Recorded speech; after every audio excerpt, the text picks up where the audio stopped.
Hello everyone, Ember here, and welcome back to a new video. In this one, I'd like to take a look at the best new cards for GLC from the set Stellar Crown. Now, as always, I'll be ranking each type and the new trainers. The ranking is, of course, a personal opinion, however, and the main point of the video is just really to showcase the best new cards for each type. Aside from fairy types, sadly, no new fairy types. Bit of a shame, but there's always next year, I guess. Always next year. But yeah, in last place we have fire types. Sadly, both of these cards aren't that impressive, but I do think they add some flavor to them. Turtonator has a lovely art rare, and this Slazzle does have the very fun attack Sudden Burn, which can potentially discard 3 cards from your opponent's hand, which does have some nice synergy with other control cards. But, aside from that, I don't think these cards are particularly impressive. Again, some odd synergy here and there, and, the artwork is lovely on Turtonator, but, not very impressive, and I do hope fire types can catch a break next set, basically, and get some better cards. But yeah, nothing really that good for fire types.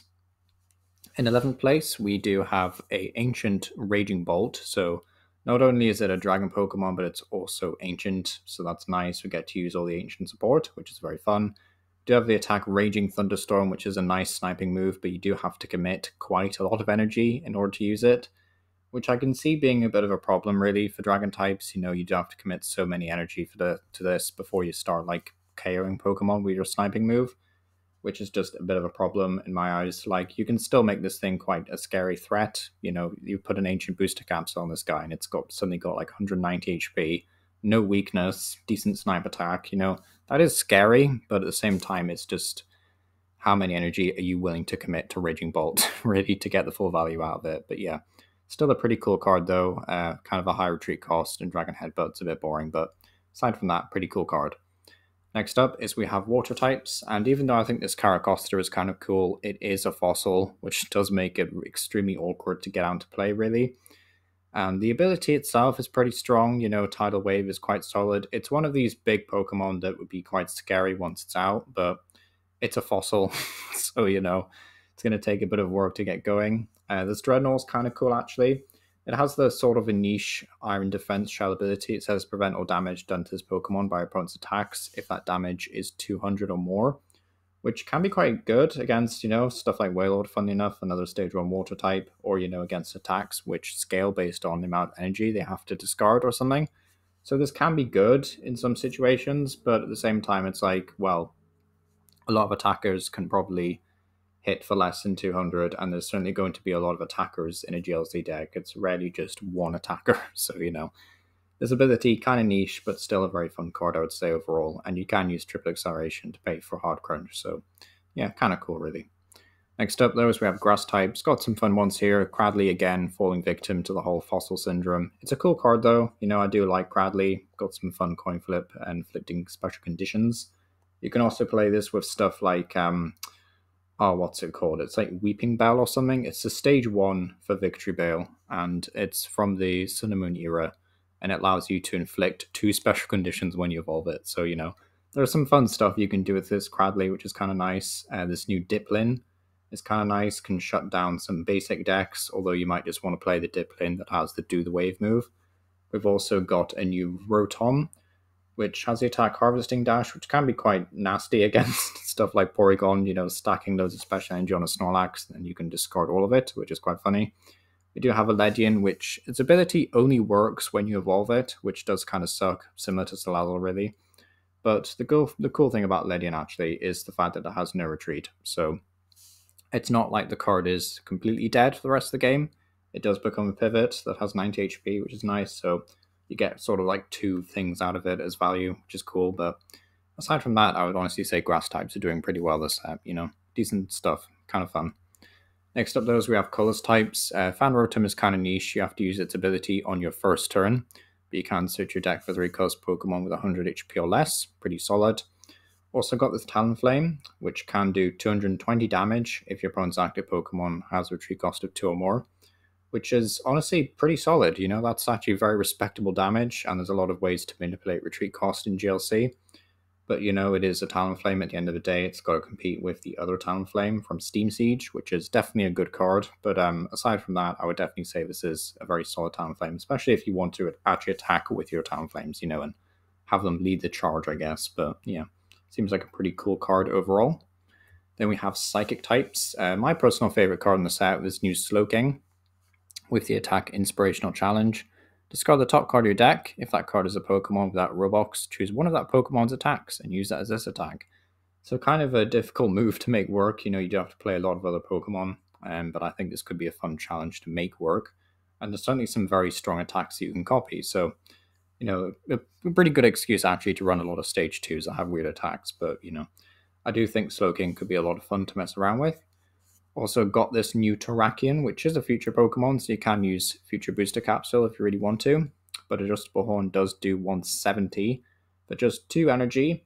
However, if you do not have the same number of cards in your hand as your opponent, this attack does nothing, but still a lot of damage to be dealing with, so hopefully there is easy ways of basically keeping your hand size the same as your opponent, or forcing their hand size to match yours. Judge is the easiest way, really, but there is a few other ways. You just got to be crafty, but yeah, still a pretty cool card, I would say. Also got a Comfey, which just has each player draws 3, which is... I just thought it was nice to mention Comfey because it's above average draw power on a basic attack. Like, it's nothing crazy, of course, but if you're just getting into GLC, then this Comfey isn't the worst thing you can run. So yeah, quite nice. In 6th place, we do actually have fighting types, and I did feel like fighting types should be 6th place in this video because this Rhyperior is honestly quite powerful. 200 HP is a lot for stage 2. It does have the ability Wide Wall as well. It says as long as this Pokemon is in the active spot. Whenever your opponent plays support a card from their hand to prevent all effects of that card done to your Pokemon in play. So basically, they can't use supporters to discard energy, and they can't really gust up your bench. So you've got this 200 HP Rhyperior that they have to KO and have to go through, basically. And it can attack, actually. For a fighting double colors, Drill Run does a very respectable 180 damage, and you do also get to discard energy from your opponent's active Pokemon. So yeah, quite a scary card, really, this Rhyperior. Yeah, very scary. I've also got a new Phalanx, which is, well, it's aggressively okay, but Link Formation is a nice core for family move. And then if you've used Link Formation last turn, then for 2 colorless energy, you can do 120 damage, which is quite nice. It's just a lovely, simple 2-hit KO follow-up. Well, not even a 2-hit KO, really. Just use this first attack going second, and then the following turn, just use simultaneous attack if they've not KO'd your Phalanx. So yeah. Seems like a very solid card, to be honest, and Rhyperior definitely would say this card is very strong. So, yeah, fighting types, well deserved. Then we have some new items and tools to look at. Gravity Stone was briefly shown with colorless types because it has synergy with Talonflame, which is quite cool. Octoberry and Piper Berry are okay. It's kind of like one of these things where it's matchup specific. So if you feel like you won't play against these types very often in GLC, then they're probably not worth it. But minus 60 damage is quite a bit of damage to be reducing, but again, it's a one-off tool card. You only get one use out of it. It's very matchup specific. I'd only play this card if I really thought there was going to be so much of one typing, really. And it's kind of why the tools and items in this set are so low in this ranking. But yeah, nothing too crazy there. Then we actually have metal types. We've got an Archaludon, which is kind of okay. It's aggressively fine, really. There is like Duraludons that can accelerate energy for 1 energy themselves, which is quite nice. So Archaludon's a nice upgrade. But we do also have a Melametal in the top right corner with the attack Remodeling Axe. For metal double colors, can do an absolutely outstanding 250. However, before doing damage, discard all Pokemon tool cards from Melametal. If you can't, this attack does nothing, so you do have to keep the tools around. But 250 is so much damage, especially for metal double colors. So definitely thought that was worth mentioning. We also have this Klinklang, which can just be slapped onto the bench if your opponent has a stage 2 Pokemon in play. However, Hypersonic Beam is only doing 130 for double colors, and you have to discard all energy from Klinklang, which is a bit of a pain. I really wish this was just discard energy from both Pokemon, but yeah, it's a bit weaker, I would say, than the Klinklang that can accelerate 3 energy when you evolve it, but that's only if you happen to be playing, worse energy acceleration, I guess. So in many ways, if you just want to play stuff like Maganzone, but you still want to play Klinklang because it's like your favorite Pokemon or something, you could just slot this in the deck quite nicely. What's cool about this Pokemon is that you don't really need to run the stage 1 with a basic because they add absolutely nothing to the deck, and you may as well just play this because there's so many good stage 2s in GLC. So, I would honestly say it's pretty good, but the damage is a bit lackluster for a stage 2 Pokemon in of itself, but you have to view this card as a basic, really, so yeah, kind of cool for metal types, honestly. I think there's some very fun options here. We've also got some dark types. I would say both of these cards are like opposites, really. Like we've got Gulpin on the left here, which I would say is kind of more difficult to make work, and then Grimmsnarl is a bit more straightforward, really, in a way. We'll start with Gulpin though. Munching Mouth can do 170, but you have to have more energy attached to it than your opponent's active. Honestly, there are so many ways that you could build this. Like there's a Persian that does slightly less damage for each energy attached to your opponent's active, so it's basically just encouraging you to play Crushing Hammers, and I think that's definitely the best way of doing this. You could actually, in hindsight, play this with the Hydreigon that accelerates a load of Dark Energy from hand. That might be a bit difficult, but that is an option for you that you can do. Grimmsnarl, on the other hand, is, I would say, a bit more straightforward in the fact that it's literally just switch out your opponent's active to the bench. Your opponent chooses the new active Pokemon. However, this attack does 160 damage to the new active Pokemon. So just for 2 colors, you do 160. Which is honestly kind of crazy in GLC. Like, that's a lot of damage to be doing. So, yeah, very respectable Grimmsnarl, to be honest. A lot easier to work than the single strike one, that's for sure. But yeah, 160 to whatever they promote. Of course, they can't always afford to give up a bench Pokemon. I mean, there's going to be times, right, where they have to choose between their next attacker and their support Pokemon. And if you can get rid of an engine even, then you're still taking prize cards. You can also use Knuckle Sandwich if you really want to do 160, but you have to discard 2 energy, so definitely better to use Provocative Clutch, and as long as you're taking prize cards, I think it's worth it. So yeah, very, very cool for dark types. We also have some new supporters here. Kofu, I think, is a bit subpar, don't really need to talk about him. Lacey, shuffle your hand to your deck, then draw 4. If your opponent has 3 or 4 prize cards remaining, however, draw 8 cards instead. I feel this card is actually very strong because, in GLC, everyone's going to go to a three of lower price cards eventually, right? Unless they're playing a mill deck. So, I do think this card is worth it. It's one of those things, though, where it does have to compete, of course, against other very good supporters like Teammates and, I don't know, all the rest of them. But at the same time, I do think Lacey is really strong. Also have Crispin over here, which I'm not going to say is broken. Definitely not the best thing for every deck. But the amount of cards that I'm seeing, especially for this new series I'm doing, the Many Of series, I see a lot of Pokemon that interact with 2 or more energy. Not just like dragon types, things like for example, Heatran, right? Like Heatran has a card where you need metal and fire energy in order to do its full attack. Well, this Crispin is just great for that. Search your deck for 2 basic energy of cards of different types, reveal them to your opponent, put 1 of them into your hand, and you get to attach the other energy. Just fantastic. It also means you can run low counts of certain energy as well. So if you just want to play Heatran in your metal deck, then you can just get away with running 1 or 2 basic fire energy, basically, because Crispin is accelerating the fire energy for you, which is nice.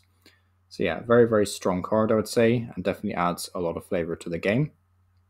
And in first place, we have lightning types. This Joltik is terrifying. For 1 colorless, you can search your deck for up to 2 basic grass energy and up to 2 basic lightning energy, and attach them to your Pokemon in any way you like.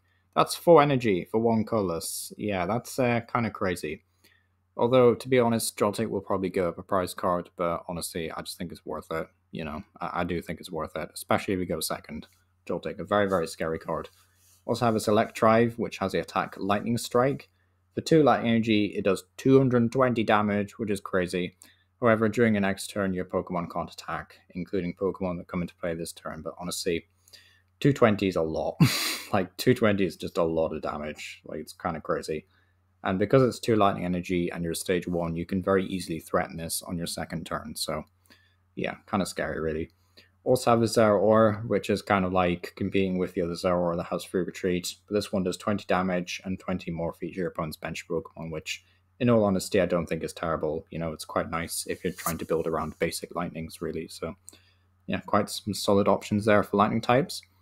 But yeah, thank you for watching. Some overall thoughts. I think this is a pretty good set for GLC. Something for every type, aside from fairies. It's a bit of a shame, but yeah, nothing for fairies, sadly. Lightning does feel favor this set, but some fun options overall, honestly, for stuff like fighting types, psychic, dark types even. Some new tech options and creative attackers, which is really what you want to see, like Slowking, for example. It looks really, really fun. So yeah, thank you for watching. Let me know what you think down below. And yeah, it's been Power. Thank you for watching.